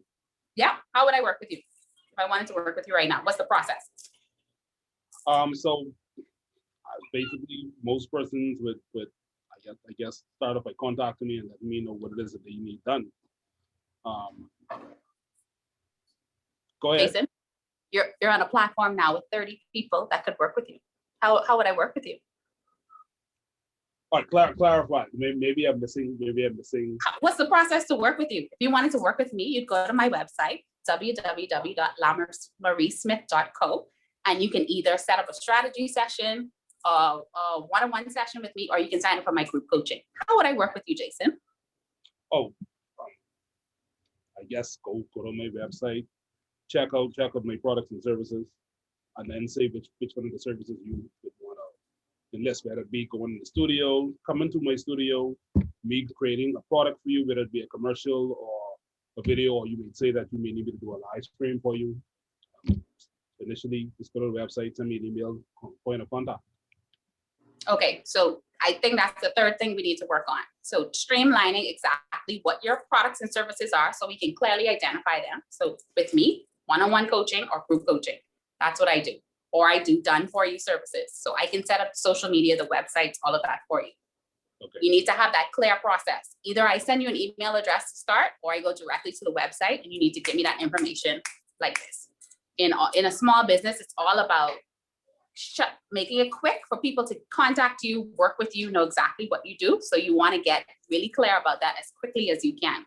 So those are the 3 things that I would work on. Talk about who you are, what you do, and the results that you give.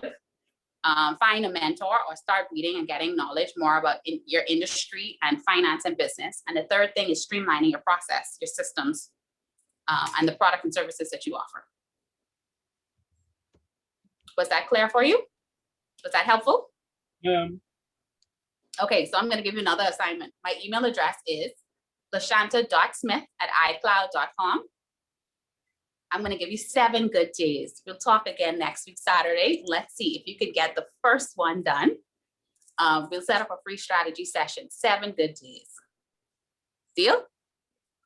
lashanta.smith@icloud.com. Now the onus is on you. You have to reach out to me. I'm not chasing you down. I'm not going to find your email address. Once you reach out to me, 7 good days. Within these 7 good days, we'll talk. Thank you much. Appreciate it. My pleasure. Good luck on your business. Yeah. And so listen, guys, Lashanta is amazing. Even in putting together this event, one thing that I heard from a marketer some time back is that, we all are in the lead capture business. I sell real estate, but my business is lead capture. And all of these panelists here, to a large degree, are lead capture people. That is their primary profession, especially when you're an entrepreneur. And so you need to become very good at capturing people that are interested in doing business in your industry, and then compel them to do business with you. And so, I know that Lashanta is extremely good. And a matter of fact, all of the panelists are extremely good at not only capturing the leads, but converting those leads into business as well. And so you as a aspiring or existing business owner need to improve that skill. I think success, and this is the dictionary version of success or success in business, is based on 2 metrics. And these are 2 metrics I always try to pay very close attention to. This event is a contribution to one of those metrics. The metrics are how many people know what you do and how well you do it. Those are the 2 things I'm working on consistently. So number 1, I want to increase my sphere of influence. I need to let more people know that Matt Sweeting is a real estate expert, right? And then on the flip side, I need to become increasingly better at doing that service, right? And so I need to work very heavily on, and this is why we've invested in a role in our company called a customer happiness expert. This person's entire job is to call clients that I've worked with and the rest of my team and say, hey, I know you just came off a showing with Matt today. How did that go? Is there any way that he could have done better in that interaction? And so, guys, I really want you to become clear at this. If you, and I do this all the time, when Keishell has an event, Lashanta has events, and I've ended up in a number of her groups and lead capture before, and sometimes those emails I get say, hey, ladies, because her focus is ladies. But I'm just interested in seeing how is now Lashanta going to go from a Instagram live into a conversion on the website and keeping that interaction going on and providing service congruently and consistently throughout the process. And so continue to watch these guys. Lashanta is a mentor of mine. Ethan is a mentor of mine. I've only brought mentors on. Let's lighten up the room for a minute. Keishell, why don't you tell us very briefly, how was it working with Cardi B? Well, you didn't think I was switching that quick. Okay, I know that was It was cool. I worked with her for 2 weeks while she was here recording for her next album. She's not as loud as you would think. That was the first thing.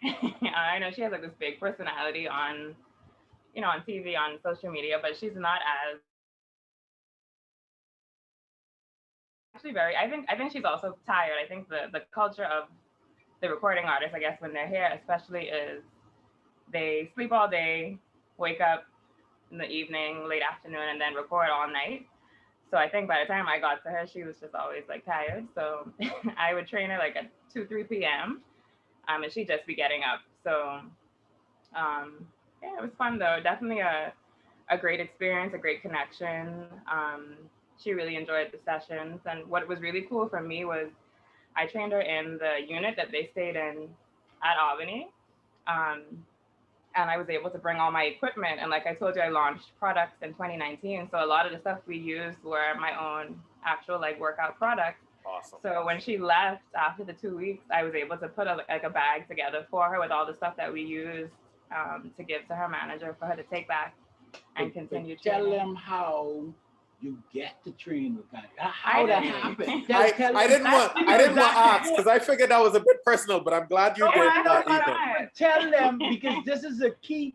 This is important for everybody out there on this call to know how to create access. So tell and the importance of branding and what you put out and there. Content and all that other shit. So, so like I mentioned, she stayed at Albany. So she recorded at the studio in Albany. And so her manager reached out through email, maybe about a week before they came, and asked me if I had availability. I did not know it was her. He just said, I have a client coming in. We're looking for training every day between these dates. And so I went back and forth. Of course, I did my research on him. I looked him up. I saw that she was one of his artists, but he's also managed like Drake and some other groups. So I didn't know exactly who it was, but we kept in contact over that week. And when I got back from traveling, I went to to Albany. I got the arrangement to go to Albany. I asked him, when I got there, I found out it was Cardi B. I got there, I asked him, I was like, how did you find me? He said, well, funny story. He actually reached out to Albany in the first instance and asked them for a trainer.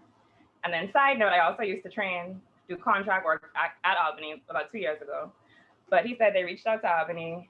They sent him 2 options. They wanted to go with the female option. And when they looked her up on Instagram, you know how Instagram suggests people you should follow? That my page popped up. And he said he clicked it and he showed it to her. And she was like, yeah, let's go with her. So that's literally how it happened. He opened my Instagram, hit the email in the bio, and sent me an email.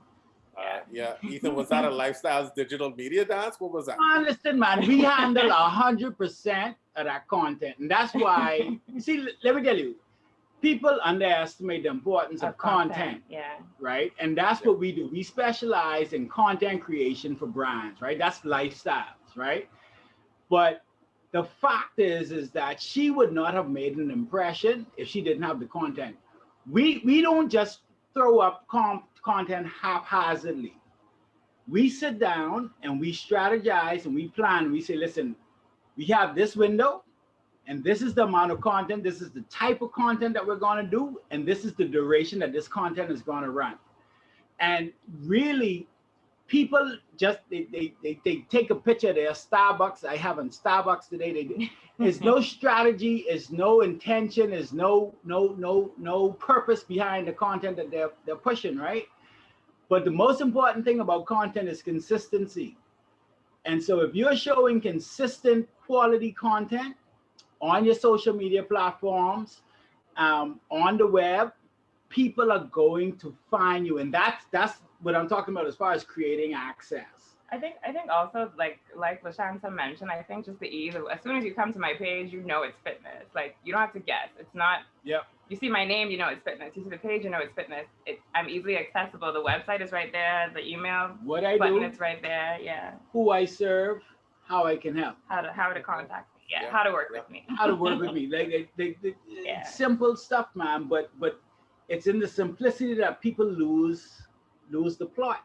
Yeah. It's like just do the work. And it ain't easy work. It's a lot of work to produce consistent quality content all the time. Right. It is work. But if you're willing to do the work, put the content out there, make sure it's quality, make sure it's consistent with your brand messaging, make sure it's consistent with what you want people to call you for. Cardi B manager can call you and say, hey, I want you to train Cardi B for 3 weeks. Oh,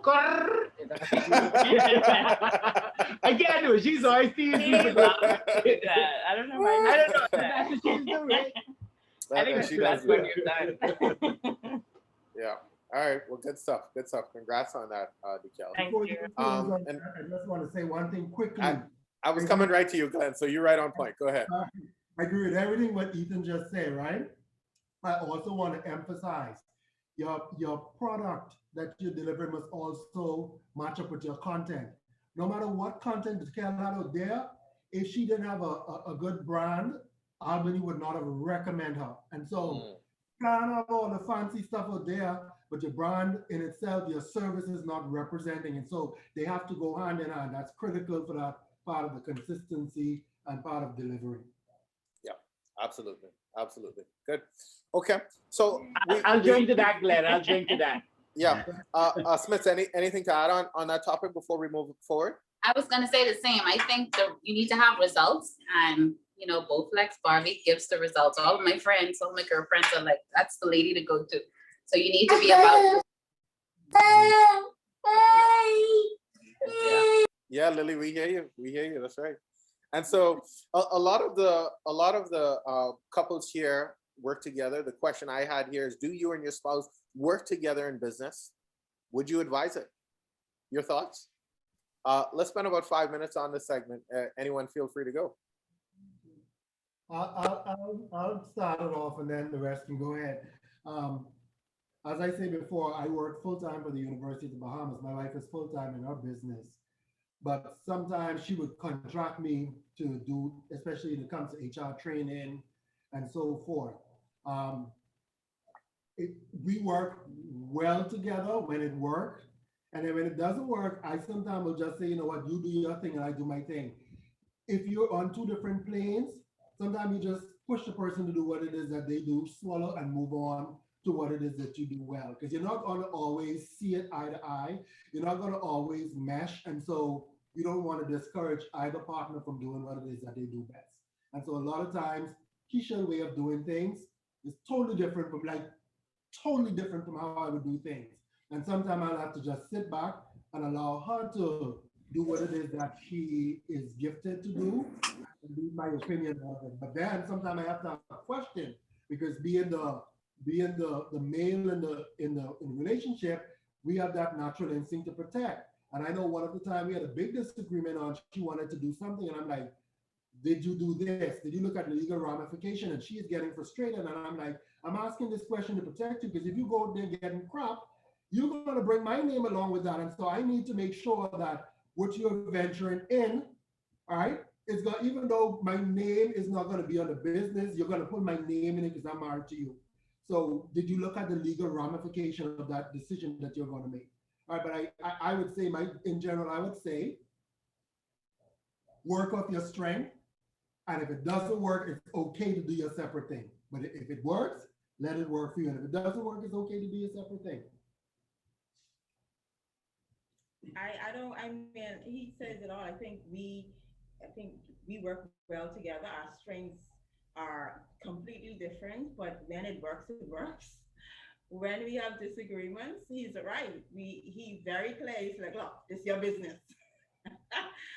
Do your thing. And my salary comes from the University of the Bahamas. He loves to say that, man. He loves to say that. He loves to put that shit. But again, then it works, right? And so we go with the flow. My dream, honestly, and we laugh at it off too. We talk about it seriously at times. My dream is to one day employ my husband full time. The work that he does, his expertise as a doctorate in business and leadership and HR. My clients, my corporate clients, they contract me to do HR training, leadership training, customer service training. And so some of the things that I am called to do under my brand and training authority, I don't want to do it. I love teaching certain topics to clients. And the topics that I particularly don't like to teach, I probably could do it because I'm a trained trainer.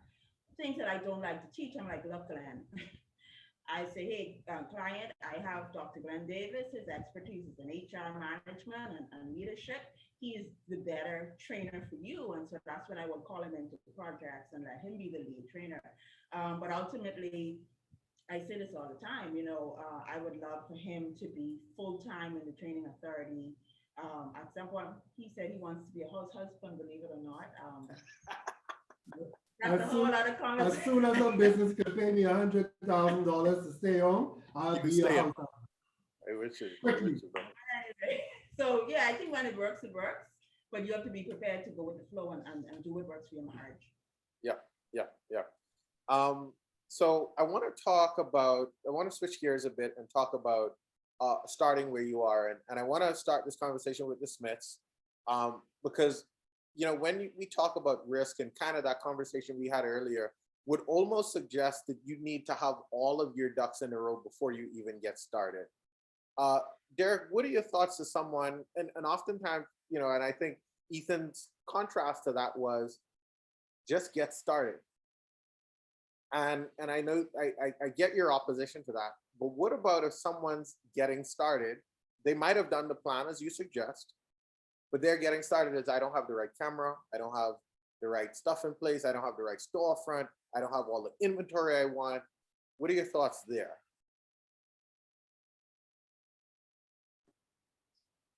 All right, good. So you wouldn't believe it. The whole house is very active right now for some reason as you start to speak, but I got you. I just want to say one thing. Number 12, Ethan, number 12, dignity of simplicity. Good. With that being said, we start. I agree with Ethan in this regard. You really do start, okay?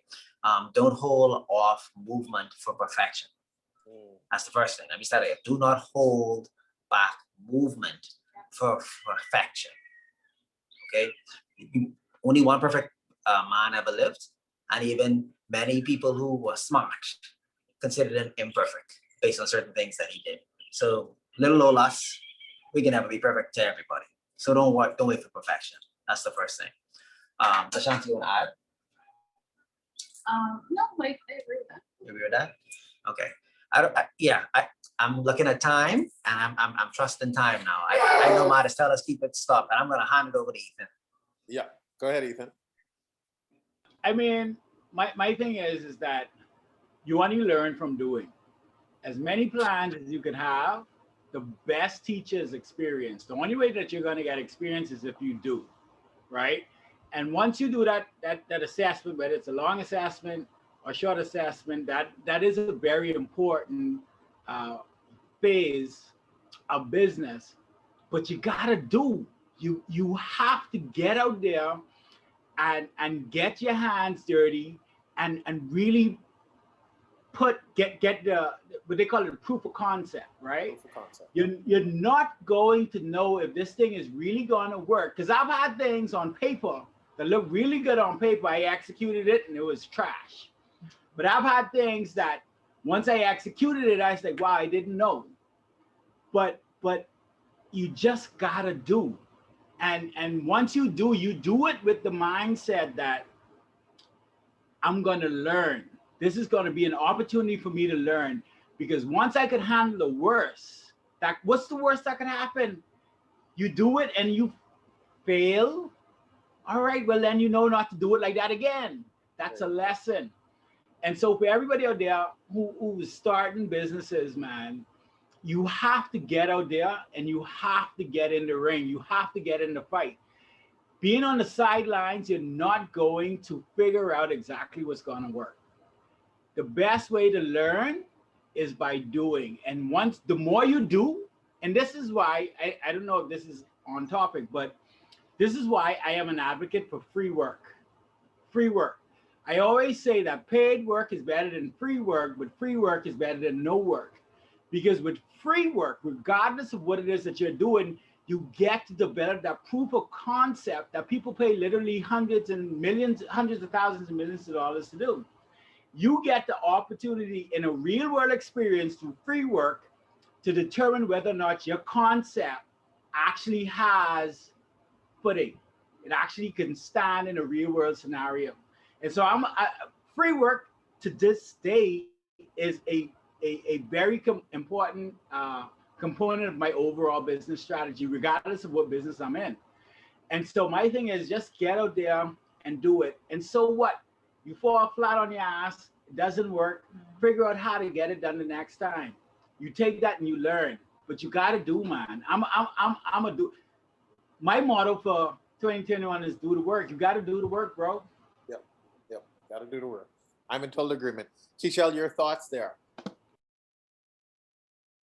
Oh, there's so many thoughts. I think as I was hearing Derek and Ashanta, and first let me just say, you know, this is the smartest and the best panel ever, only because I have my first cousin and my his wife, my family, Derek and Ashanta. I gotta say it, I ain't pretend like me and know each other. We're family. And even in today, we feel like family brothers and sister and the Kel. And so I want to thank, you know, before we wrap up, thank you, Matt, for this opportunity to share the panel with such amazing people. I think, and to add to what both persons said, I totally agree with both people.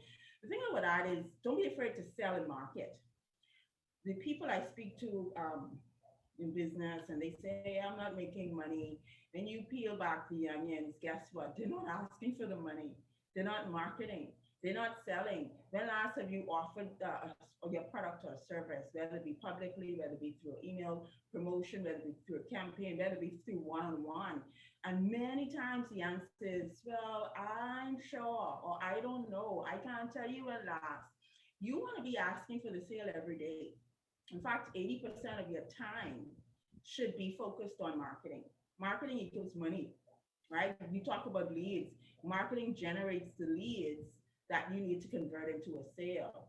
And so, yes, we can do all of the other things that, you know, that requires, that happens in business, all of the other things. I mean, there's so much that could be done. But if you look at your day, and if you look at your week, and if you can look at those and look back and say, hey, I effectively and consistently marketed my products and services in whichever channel you choose, right? So it may be social media, but I have friends and clients who do not use social media to market either. You have to know what channel works for the nature of your business. But look at your day and look at your track record. And if you're not making the money, ask yourself, am I consistently marketing my products and services? So that's what I will leave you with. And of course, get a mentor.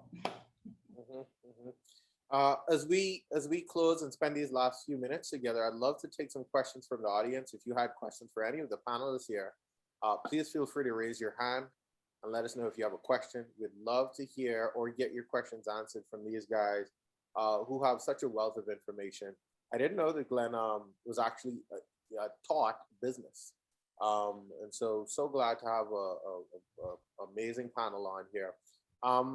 Keishell, let me get your feedback, because one thing when I kind of stumbled on your brand, one of my sons wanted to kind of, take his fitness journey seriously. And we kind of stumbled on your app and really impressed with your brand and so forth. And so I'd like to ask you the same question about I really want to hear these questions. If you have any questions, but Keishell, we have your answer to that question as well. Start where you are. What are your thoughts? Definitely a firm believer in it. I knew when I first got into fitness that I wanted to be bigger than the Bahamas. Like, I knew firsthand that I wanted to get online. I wanted to do online training. I wanted to develop ways to reach a larger audience and be able to scale. That was always an intention. But for me, when I got into, so the whole Bowflex Barbie name actually started before I got into the business. I got the nickname Bowflex Barbie from a college friend because I love working out. And I made it my social media handle, which then eventually turned into like the name I gave my boot camps when I started them in 2012. And then it developed into the brand. And for me, it was largely just staying true to literally what I loved. I loved fitness. I documented my own journey. When I got into the business side of it, and I realized, okay, like I can make money doing this while I was in college. It became documenting my clients' journeys. And at this point, of course, it's just whatever phone I had at the time I was using, whatever app on my phone. So I'm definitely an advocate for starting where you are. Like even when I launched like online programs I would set up a little tripod I bought online with my camera phone, record my little demo videos in my living room, and then upload them to YouTube, put them on the platform. And I look at that versus, I still have some of them on my platform now. I don't really use them for programs, but I look at that versus the stuff that Lifestyles now does for me. And I'm like, okay, the quality is 1,000 times better, but you know, this living room video from my camera phone worked. I sold programs. I sold hundreds of programs with these not amazing quality videos. So I think that's the importance of getting started. I think now we get so wrapped up in, it has to be perfect. I have to have this expensive setup. I have to have a whole team working with me. It has to be this amazing thing. But I think once you know that you have the expertise, you develop the skills you need. For me, it was getting my certification, being confident in what I knew as a trainer to create the programs. I made the videos using what I had, I did the best with what I could. And as I could improve, I did. So even those living room videos, a year later, I redid them with a nicer phone, a better setup, maybe a better background. And I continuously learned, okay, how can I make this better? How can I add more value to people? How can I make my presence more professional? What do I need to learn? That's always the process. So I think that's the big thing. The momentum principle is real. Once you get started and you keep building on that momentum, it comes naturally. You learn more, you do more, and then that keeps going over and over. Yeah, good point. And that really touches on something Ethan said, and something I guess all the panelists kind of agrees with. Keishell has in the common plan, do measure. Yeah, Ethan says just do the work. And so oftentimes what happens is we get caught up in the ducks aren't aligned yet. But the message tonight is just started. The help is available. Lashanta is ready. Her website this isn't something she planned to launch. She is ready to provide help for you now. And so if you're sitting on an idea or have been sitting on an idea, please feel free to reach out to her. I want to just give some attention to the chat here. I really appreciate Erin Brown and her contribution. She's been blowing up the chat. She says that collaboration at times present as free work, which could be beneficial. Be intentional with your free work. It will pay off. Establish your value as you work. She has a question to the panel, and I don't know if it's directed towards Keishell. It says, when did you recognize your value, and what tips you have to encourage others to do the same? Why don't we have Lashanta start on this if the Smith house isn't turned up at the moment? It's not turned up. This is a brief right. moment. Okay. When did I recognize my value? I think I recognized it when I saw results from my clients. Just let her play with your hair. Just let her play with your hair. What you doing?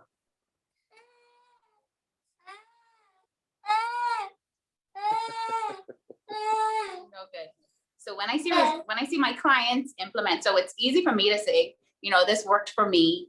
This is going very well. I grew by 50 followers, or I don't use likes or anything as a benchmark. But when you see your clients implementing, and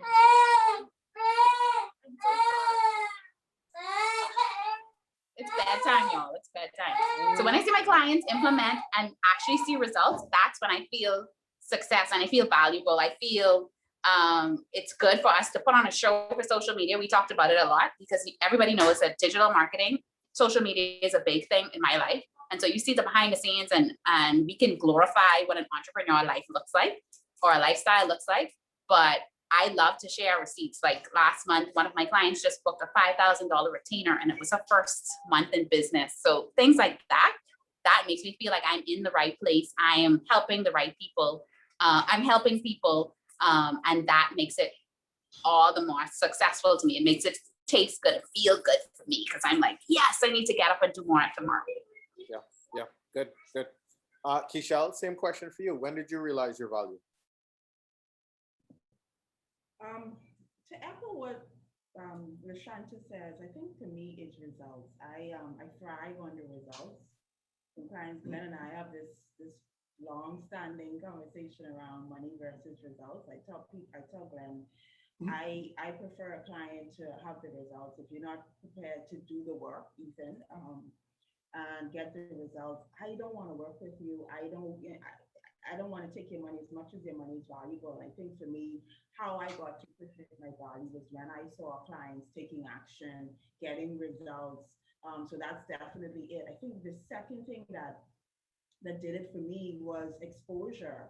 I traveled a lot before the pandemic. And one of the things traveling did for me and meeting people literally all over the world in my form of business was see just how much I bring to the table, right? And people who perhaps are doing the same work but coming to me for help and being able to see people. Sometimes we are so, I guess, surrounded by that's the word, familiarity, that we don't realize the value that we bring until we actually go out there and have people who don't necessarily know us and will be willing to pay those dollars and cents for the work. And so I think when I got my first client in the UK, that was something that again spoke to me and say, hey, people not only locally who see the value that I bring and the results that I bring, but there are international people who recognize it as well.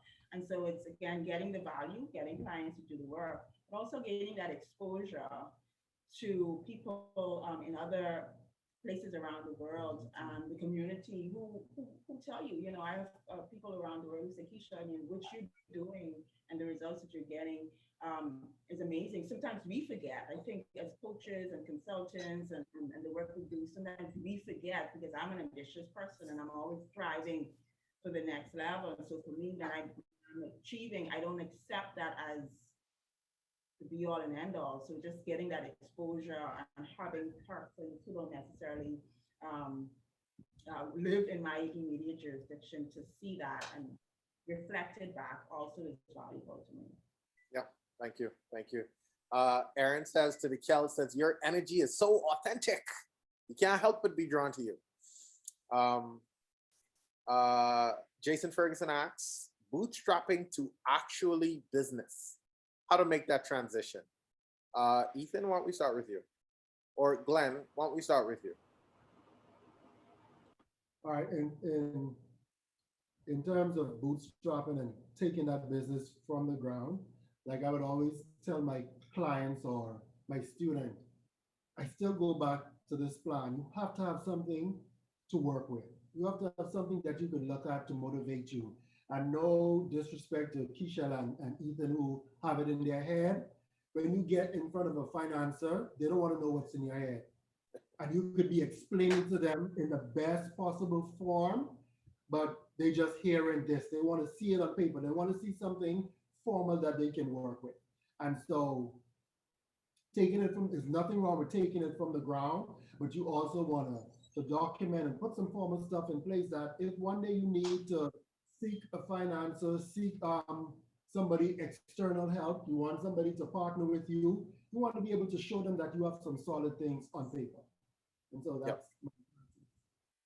And I like this. I like how a lot of the couples presented here tonight are on either end of the spectrum, right? Some are more analytical, some are more active. I want to get it done. And I think, obviously not everybody's married or involved with someone else, but I think finding that balance, finding that devil's advocate to your idea is such a valuable thing to look for. And so, that's something. Don't look for people that always agree with you, because it would be hard to really test the market if you're only working with yes people. And oftentimes, a lot of the people we go to about our ideas are yes people, right? We go to our mommy and we go to our best friend, and these people who are going to tell us what we want to hear.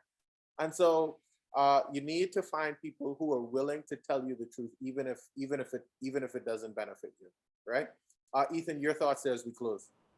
Yeah, one of the best pieces of advice that I got when I was first starting my first business, I was 23 years old. The person said, you want to utilize your resources. And when you're starting from scratch, and we ain't even talking about, I have a business plan to get to to get financing. Financing is like bonus, right? But when you're starting from scratch, you want to tap in and think about the resources that you have easy and ready access to. And that's the main thing. What is it? What resources? Because I remember when I started my first business, I mean, I blew so much money before I even thought about how I was going to get the first client in. I was spending money on furniture and fancy office in Sandyport and signs and all of this stuff. And I did not for 1 minute think about how I was going to get my first customer in the door, right? And so if you're bootstrapping, you're starting from scratch, think about, you don't, first of all, you don't need as much money as you think you need, and you can start it with less money than you think you can start it with, right? You can always use more money, but you can start it with less money than you think you can start it with if you take an inventory of the resources that you have access to. Resource being family, friends, your own personal network. That's how I started my business. I reached out to family and friends and I said, hey, this is what I'm doing. And I tried to convert them into salespeople. And so if you're starting from scratch and you're bootstrapping it, first of all, your tribe, your network, your family, your friends, the people that you have easy and ready access to, who may not even think this is a good idea, but they're going to support you because you are you and they believe in you. That's who you tap into first. And you say, hey, listen, I just need you to let people know that this is what I do. And that's something that I practice today.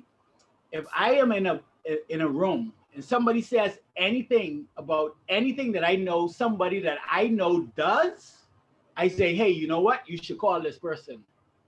Because I am a salesperson for everybody that is in my network. And I hope that everybody that's in my network is a salesperson for me. But that's the thing. We underutilize the network that we have when we're first starting out. And so if you're starting from scratch, you're starting from zero, mobilize mobilize the people that believe in you because you're you. And they can only do it because it's you. And that's important. And so that's where you start to build. And you start, Keishell is my wife. Anybody that has anything to do with personal training, this, that, next, I say, hey, you know what? My wife is doing this. We just did a project this weekend, totally unrelated. The person said, hey, you know what? I know who's do that. I know who's do that. And so you want to mobilize your personal network. If you're bootstrapping it, you're starting from scratch, you don't have any clients, you don't have any money, get the people who care about you as a person to be on your side and mobilize them. Like that is a huge thing to starting out in business. Mobilize your personal network, access, utilize the resources that you have easy and ready access to, and then you go from there, and then you build from there. Right. Any thoughts in closing, Keishell? Yeah, I think you wrapped it up really good. Good. Okay.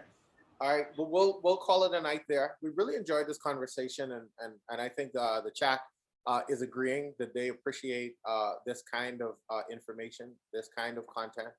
Guys, please feel free to follow all of these panelists over the internet and see how what they've said tonight is actually being delivered in real life. And I really want to thank again our sponsors, Bahamas Local and Canoe. We have our next giveaway is, I think the name is Shatinka Skavala. And so Shatinka, go ahead and send me an email, as well as Eustacia at mattsweeting@live.com. And then I'll get those funds loaded to your account for you. If you're watching this on the replay, go ahead and download the app as well, because we're gonna save the rest of the money that we have to give away for the replay. If you're here in the live, feel free to watch this replay, send this replay out to people that you know would benefit from this conversation. And so if you're watching this, wherever you're watching it, go ahead and put your name and your business idea in the comment section, and we'll randomly pick some more people to give away some free money to learn about entrepreneurship. So again, we appreciate you spending this time with us on a Saturday evening just before Mother's Day. And we wish you guys a good evening. All right.